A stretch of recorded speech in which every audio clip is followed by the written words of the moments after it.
السلام علیکم، this is Faisal Akhunzada, chairman Sigma properties and marketing private limited. آج میں سگما کے نئے ایپیسوڈ کے ساتھ پھر حاضر ہوں۔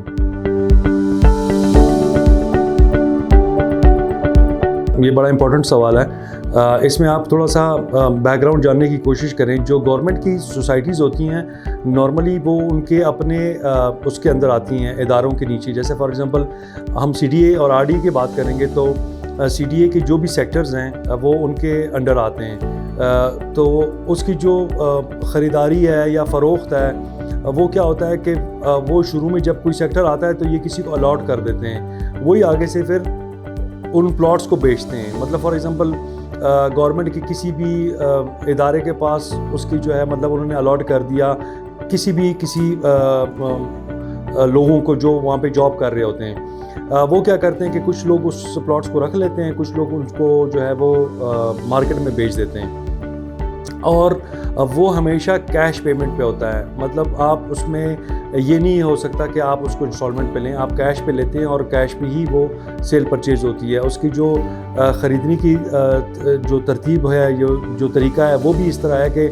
آپ کو ادھر حاضر ہونا پڑتا ہے سی ڈی اے میں، اور ان کے سامنے ان کی جو ہے سارا پروسیجر جو ہے وہ فالو کرتے ہیں۔ اسی طرح بیچنے کا بھی جو پروسیجر ہے وہ بھی ان کا بڑا اسٹرکٹ ہے، تو وہیں پہ آپ کو جو ہے حاضر ہونا پڑتا ہے اگر آپ نے سیل کرنا ہے، تاکہ اس کی جتنی بھی ڈیوز ہیں وہ کلیئر ہوں اور سارے جو مسئلے مسائل ہوں وہ سب کے سامنے ایڈریس ہوں، تو اس کی ایک پوری فائل بنتی ہے جو سی ڈی اے کے پاس پڑی رہتی ہے۔ اب آتے ہیں پرائیویٹ سوسائٹیز کے بعد۔ پرائیویٹ سوسائٹیز کیا ہوتی ہیں؟ کوئی بھی فار ایگزامپل میں فیصل اخونزادہ ایک سوسائٹی لانچ کرتا ہوں، اس میں کیا ہوتا ہے کہ میں پہلے فائلیں بیچوں گا، میں آپ کو قبضہ نہیں دوں گا، بلکہ میں آپ کو ایک ٹوکن دوں گا ایک فائل کی شکل میں کہ آپ کی اس ساری زمین میں، چاہے فار ایگزامپل 2000 کنال ہے تو اس 2000 کنال میں کہیں آپ کا لینڈ آئے گا، چاہے اس پہ نمبر لگا ہو یا چاہے وہ فائل ہو۔ کوئی 6 مہینے کا ٹائم دیتے ہیں، کوئی 8 مہینے کا دیتے ہیں، کوئی 2 سال کا ٹائم دیتے ہیں کہ اس کے بعد انسٹالمنٹ کے ترتیب سے جب آپ انسٹالمنٹ پے کرتے رہیں گے تو آپ کو بیلٹنگ ہوگی اور آپ کو ایک پلاٹ الاٹ ہوگا۔ جب آپ پوری پیمنٹ کرتے ہیں تو آپ کو پلاٹ الاٹ ہو جاتا ہے، جس پہ آپ ایک ڈیولپمنٹ فیس دیتے ہیں اور پھر پوزیشن فیس دیتے ہیں، تو وہ پلاٹ آپ کو ملتا ہے۔ تو پرائیویٹ سوسائٹیز میں یہ ہوتا ہے کہ پرائیویٹ سوسائٹیز آپ جو ہے ڈیولپر کے پاس جا سکتے ہیں، پوچھ سکتے ہیں کہ کتنا کام ہوا ہے، کب تک ہوا ہے، اور آپ کو نظر بھی آ رہا ہوتا ہے۔ گورنمنٹ کا یہ مسئلے مسائل ہوتے ہیں کہ گورنمنٹ سے کوئی بہت زیادہ پوچھ نہیں سکتے ہیں۔ جیسے فار ایگزامپل کچھ سوسائٹیز یا کچھ سیکٹرز کو بہت زیادہ ٹائم لگا، جس میں I-12 کا قبضہ تھا اور I-15 جو تھا اس کو بھی کافی ٹائم لگا، مطلب آباد ہوتے ہوئے اور اس کو ڈیولپ کرتے ہوئے۔ مطلب ان کی جو الاٹمنٹ ہے وہ 1992 کی ہے، اور اب جا کے وہ کہیں جا کے لوگوں کو ملی ہیں۔ کچھ سیکٹرز بڑے اچھے بھی گئے ہیں، جیسے I-12 کے بھی کافی پرانے سیکٹر ہیں، I-11 کافی پرانا سیکٹر ہے، لیکن بہت عرصے بعد لوگوں کو ان کی زمینوں پہ قبضے مل رہے ہیں۔ حالانکہ جو پرائیویٹ سوسائٹیز ہوتی ہیں وہ فاسٹ کام کر رہی ہوتی ہیں، کیونکہ ان کو کسی ادارے سے پوچھنا اتنا نہیں ہوتا کہ ڈیولپمنٹ کتنی کرنی ہے۔ جیسے جیسے ان کو اپروول ملتی ہے وہ فنڈز ریلیز کر رہے ہوتے ہیں اور ساتھ ساتھ ڈیولپمنٹ کرتے ہیں۔ تو یہ پرائیویٹ سوسائٹی اور گورنمنٹ سوسائٹی میں ہوتی ہے۔ لیکن ایک چیز ہے کہ پہلے ٹائم میں سی ڈی اے کو ہمیشہ ایج حاصل تھا ان کی زمینوں کی لوکیشن کی وجہ سے، اور ان کے کچھ خلا کو کہ ان کی ڈیولپمنٹ اتنی بہت اچھی لیول کی نہیں تھی، تو ان کو پرائیویٹ سوسائٹیز نے بڑا وہ کیا، ایکسپلائٹ کیا، اور پرائیویٹ سوسائٹیز کی طرف بہت بڑے انویسٹر گئے اور انہوں نے وہیں پہ اپنا سیٹلمنٹ کرنے کی کوشش کی، وہیں پہ سیٹل ہوئے، جیسے بحریہ ہو گیا، DHA ہو گیا، یا جو بھی پرائیویٹ سوسائٹیز ہیں بڑی بڑی۔ لیکن اب جو ہے وہ سی ڈی اور جو آر ڈی ہے یا سوسائٹیز ہیں وہ ان کے پاس لینڈ ختم ہو گئے ہیں، بلکہ وہ اب ساتھ میں پیرالل جا رہے ہیں۔ تو اب ان کا مقابلہ جو ہے وہ اس پہ نہیں ہے کہ لینڈ کی لوکیشن کس کے پاس ہے، اب ان کا مقابلہ اس پہ ہے کہ ڈیولپمنٹ اور وہ کون دے رہا ہے، سب سے پہلے ان کو پوزیشن کون پہلے دے رہا ہے، اس پہ مقابلہ شروع ہو گیا ہے۔ جو لوکیشن کا مقابلہ تھا جس میں گورنمنٹ کو ہمیشہ ایج حاصل ہوتا تھا، اب وہ ایج گورنمنٹ کو حاصل نہیں رہا۔ دیکھیں، فائل اور رجسٹری میں بہت بڑا فرق ہے، آپ اس کو سمجھیں، یہ بہت امپورٹنٹ کویشچن ہے۔ فائل جو ہوتی ہے وہ پوزیشن آف لینڈ نہیں ہوتی، صرف آپ کو ایک ٹوکن ملتا ہے، ایک لیٹر ملتا ہے کہ آپ نے فلاں جگہ میں یا اس سوسائٹی میں یا اس جگہ میں آپ نے ایک لینڈ لی ہے، لیکن اس لینڈ کا کوئی الاٹڈ نمبر نہیں ہے ابھی، یا الاٹڈ نمبر بھی شاید ہو سکتا ہے کہ اگر آپ کو بھی ملے لیکن آپ کو پوزیشن نہیں ملتا, وہ صرف اور صرف فائل ہوتی ہے, اور وہ with the passage of time جیسی آپ اس کی پیمنٹ کرتے رہیں گے وہ میچور ہوتا جائے گا, اور آپ کو اسی حساب سے وہ آپ کو ڈیولپمنٹ چارجز ان کی ہوتی ہیں, کچھ ان کی پوزیشن چارجز ہوتی ہیں, اس کے بعد جا کے کہیں 2-3 سال کے بعد آپ کو ملتا ہے, جس طرح کی ان کی سوسائٹیز کی رول ہوتی ہیں. لیکن فائل کا ایک فائدہ کیا ہوتا ہے کہ فائل آپ کو انسٹالمنٹ پہ ملتی ہے, اور آپ ایک چھوٹی سی اماؤنٹ دے کے اپنے نام پہ کروا لیتے ہیں. اگر آپ بائر اوورسیز ہیں تو وہ آپ کے نام پہ خریداری کے وقت جو ہے نا بڑے آسانی سے آپ کے نام پہ ہو جاتی ہے. لیکن جو رجسٹری کا جو سسٹم ہے, registry is totally different from file. Registry کے لیے آپ کا ہونا بھی بڑا ضروری ہوتا ہے, حالانکہ یہ بائر سے بھی ہو سکتا ہے, لیکن اس کے لیے جو پیپر ورک ہے وہ بڑے ہی مطلب سوفسٹیکیٹڈ ہے کہ آپ کو وہاں پہ ایک ایفیڈیوٹ دینا پڑتا ہے ایمبیسی میں کہ یہ میرے بیہاف پہ لے سکتا ہے اور اپیئر ہو سکتا ہے. وہ سارا ایک پروسیس آپ کو فورن آفس سے کرنا پڑتا ہے. اور دوسری طرف یہ ہوتا ہے کہ وہ سارا کیش پہ ہوتا ہے, اور رجسٹری کے بھی اپنی چارجز ہوتے ہیں, لیکن اس کے جو سب سے بڑی جو ایڈوانٹیج ہے وہ یہ ہے کہ وہ ملکیتی زمین ہوتی ہے, اس زمین کے مالک ہوتے ہیں. حالانکہ جو فائل ہوتی ہے اس سے آپ زمین کے مالک نہیں بنتے, آپ کے پاس فائل ہوتی ہے, جب تک آپ کو پلاٹ الاٹ ہو کے ڈیولپمنٹ چارجز اور پوزیشن چارجز آپ پے نہیں کرتے وہ پوزیشن آپ کو نہیں دیتے, آپ پلاٹ کے مالک نہیں ہوتے ہیں, وہ صرف ایک ٹوکن ہوتا ہے کہ آپ نے ایک چیز خریدی ہے. ابھی رجسٹری جو ہے, رجسٹری بالکل جو ہے آپ ملکیت ہیں آپ کے, اور مطلب فار ایگزامپل آپ کبھی بھی وہاں پہ اپنا گھر بھی بنا سکتے ہیں, اور گورنمنٹ کے خسروں میں اور گورنمنٹ کے رجسٹری انتقال میں پٹوار خانے میں آپ کے نام پہ وہ ایشو ہوتا ہے وہ سارا کچھ.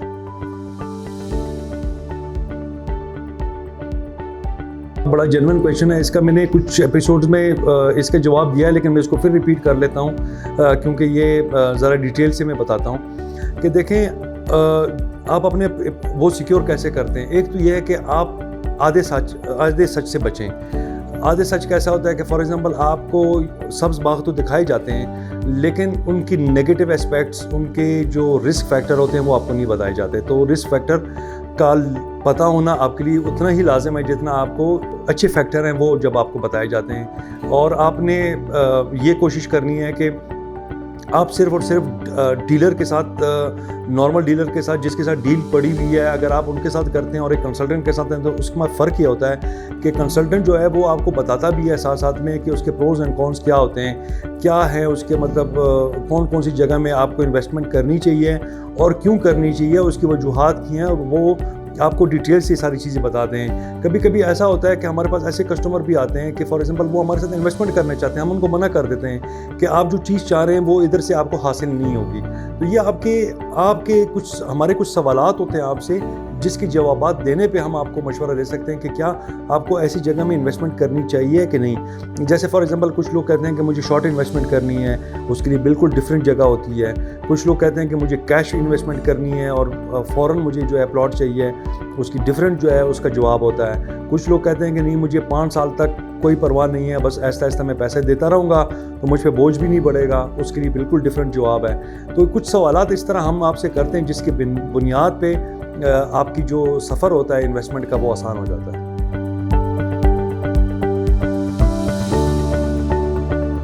دیکھیں یہ جو آپ کا کویشچن ہے کہ مارکیٹنگ کمپنیز کیوں اس طرح کے اس کے بارے میں بات کرتی ہیں کہ اس پہ انویسٹ کریں جس کا این او سی نہیں ہے, یہ آپ کا سوال بالکل جینوئن ہے اور اس کا میں مختصر سے جواب دوں گا تاکہ آپ کا اس پہ جو ایک دماغ ہے اس پہ یہ بات ذہن نشین ہو جائے کہ اس کے پیچھے جو سائنس ہے وہ کیا ہے. کہتے ہیں نا کہ do in the room as the Romans do. تو پاکستان میں آپ اوورسیز یا باہر کے یا جو بھی اس شہر میں نہیں رہتا اس لینس سے آپ نہ دیکھیں بلکہ پاکستان کے تناظر میں دیکھیں. پاکستان میں این او سی لینا اتنا آسان نہیں ہوتا. کوئی بھی سوسائٹی جب لانچ کرتا ہے فار ایگزامپل اس کے بعد جب زمین ہوتی ہے تو وہ لے آؤٹ پلان اپنا دیتا ہے, لے آؤٹ پلان میں ٹائم لگتا ہے, پھر این او سی میں ٹائم لگتا ہے. تو جو نیوز آتی ہے اس نیوز کے مطابق جو ہے نا پہلا انویسٹر پہلی نیوز کے ساتھ ہوتا ہے. جیسے فار ایگزامپل میں جب سوسائٹی لانچ کروں گا تو پہلے انویسٹر ڈالوں گا کہ یار آپ یہ میں زمین خرید رہا ہوں تو اتنی اس کنال کی میرے پاس زمین ہے تو آپ مجھے اتنا پیسہ دیں گے تو اتنا پیسہ آپ کو میں ریٹرن دے دوں گا. فار ایگزامپل جتنی بھی کنال کے حساب سے ہوگا تو اتنی میں فائلیں آپ کو دے دوں گا یا پلاٹس دے دوں گا. پھر اس کے بعد لے آؤٹ پلان ہم دیتے ہیں. جب لے آؤٹ پلان اپروو ہو جاتا ہے تو ٹیئر 2 کا جو وہ ہوتا ہے انویسٹر ہوتا ہے اس کو فائدہ ملتا ہے. پھر جب NOC آتی ہے تو اینڈ یوزر کو فائدہ ملنا شروع ہو جاتا ہے. اب کیا ہوتا ہے کہ کبھی کبھی ایسا ہوتا ہے کہ اینڈ یوزر پہلے ٹیئر میں ہی آ جاتا ہے, وہ کہتا ہے نہیں مجھے بھی انویسٹمنٹ ایسی جگہ میں کر کے دیں جو مجھے پیسے کما کے دیں. اب اس میں کیا غلطی ہوتی ہے؟ اب اس میں ایسا ہوتا ہے کہ ایک تو انفارمیشن آپ کو پوری ملنی چاہیے, دوسری چیز یہ ہے کہ دیکھیں یہی تو رسک ہے. اگر آپ نے اینڈ یوزر کی پرائز پے کرنا ہے تو ظاہری بات ہے اس وقت تک جو ساری تکلیف اٹھائی ہوتی ہے وہ تکلیف کے اوپر ہی وہ سارا پیسہ بنا رہے ہوتے ہیں نا, اس کے ریٹس بھی اسی وجہ سے بڑھ رہے ہوتے ہیں. تو یا تو آپ بالکل تب لیں جب اس کے پرائسز بالکل ہائی ہو جاتی ہیں, یا تب لیں جب اس کا ابھی تک NOC یا لے آؤٹ پلان نہیں آیا, تو آپ انویسٹ کرتے ہیں اس رسک پہ کہ یار یہ ان کا NOC پلان آ جائے گا تو میرے پرائسز ڈبل ہو جائیں گی. تو اسی تناظر میں جو ہوتی ہے نا اکثریت اینڈ یوزر بھی جو ہے وہ انویسٹ کر رہے ہوتے ہیں, کیونکہ سارے تو اینڈ یوزر نہیں آتے اس سوسائٹی میں یا اس جگہ میں. تو اس میں یہ ہوتا ہے کہ پہلے ٹیئر میں انویسٹر آتے ہیں اور وہی بعد میں جو ہے وہ کبھی اینڈ یوزر بن جاتے ہیں, کبھی وہ انویسٹ کر کے جو ہے اپنا پیسہ کما کے واپس نکل جاتے ہیں. تو یہ سب آپ پہ ڈیپینڈ کرتا ہے کہ آپ نے کون سی ٹیئر میں جانا ہے. اگر آپ یہ کہتے ہیں کہ آپ کو یہ سیکیور نہیں لگتا تو آپ جب NOC مل جاتی ہے اور پرائسز بہت ہائی ہو جاتی ہیں تب لے لیا کریں. یہ تو آپ کے اپنے بجٹنگ کے اوپر ہے نا کہ آپ کا کیا بجٹ ہے اور آپ کا کیا ویژن ہے کہ آپ اپنے سرمایہ کے ساتھ کیا کرنا چاہتے ہیں. امید کرتا ہوں کہ آج سگما کی ایپیسوڈ آپ کو اچھی لگی ہوگی اور آپ کے جو خدشات ہیں اور جو سوالات ہیں ان کے